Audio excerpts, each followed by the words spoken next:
mag-tiktok ko, magpahilo-hilo ko. Puti, pula, puti, pula. Isa may nadakpan. Ang history. So makita ninyo kung sa update sa inyong mga anak. So mas maayo po. Kaya hindi siya pang kuha ng kuya. Wala yung mga bata din kay. Ano na sa mga hilikanan.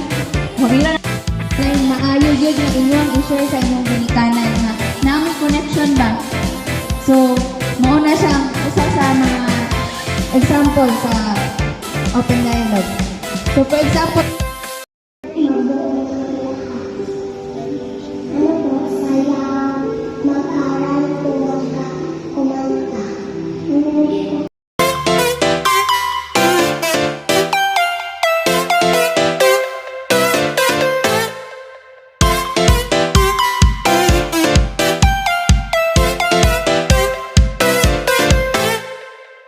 Kinahadlok o kinainsulto sa balay, pwede po makasuhan siya og RA 7610 kayo yapon.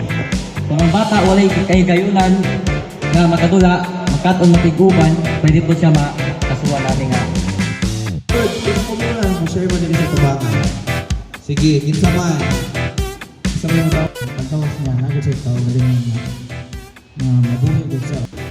Para na case, dapat ang mga kadili man tanang panahon ang gadget is importante o needed nila, especially sa gamit na siya sa